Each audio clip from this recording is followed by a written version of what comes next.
पाकिस्तान के मारूफ सहाफी, anchor person और तहकीकाती reporter. वो अपनी बेबाक सहाफत, करप्शन और हुकूमती अदारों की तनकीद के हवाले से जाने जाते थे।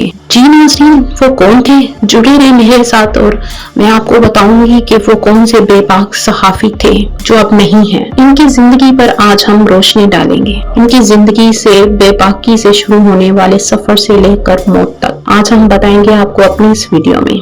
नाज़रीन, अरशद शरीफ ने मुख्तलिफ पाकिस्तानी न्यूज चैनल के साथ काम किया। पैदाइश 22 फरवरी 1973, कराची, पाकिस्तान। पेशा सहाफी, एंकर, तफ्तीशी रिपोर्टर। अहम program power play, ERY digital.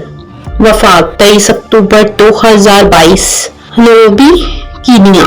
Arshad Sharif की मौत कीनिया में एक फायरिंग के वाक़े में हुई, जिसे इब्तदा में गलती से शनाख्त का मामला करार दिया गया और इसको और भी बहुत सारे रंग दिए गए, लेकिन आज तक इनकी मौत का मामला हल नहीं हो सका। इसके पीछे कौन था, किसने ये सब करवाया था, उनको कीनिया में कौन लेकर गया था, ये आज तक भी इस मौका मामला हल नहीं हो सका।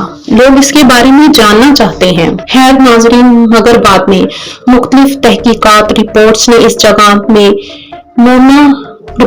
इस मोमा टारगेट फिल्म या सियासी वजूहात के इम्कानात जाहिर किए, जो नाज़रीन मैं आपको पहले ही बता चुकी हूँ कि उनको यहाँ से ले जाने वाला कौन था, उसका मामला आज तक नहीं हल हो सका। खैर, इनकी मौत ने पाकिस्तान में सहाफियों की आज़ादी, रियासती अदारों के किरदार और इंसानी हकूक़ के हवाले से शदीद बहस को जन्म दिया। इनकी सहाफत और बेबाकी के सामने आज तक कोई नहीं खड़ा हो सका। आज 3 साल गुजर जाने के बाद भी इनकी मौत का मामला हल नहीं हो सका और ना ही ये कोई जान सका कि उनको मारने वाला कौन था, फायरिंग से मरने वाले के नाखूनों को क्यों निकाला गया, इनकी लाश की बेहुरमती क्यों की गई।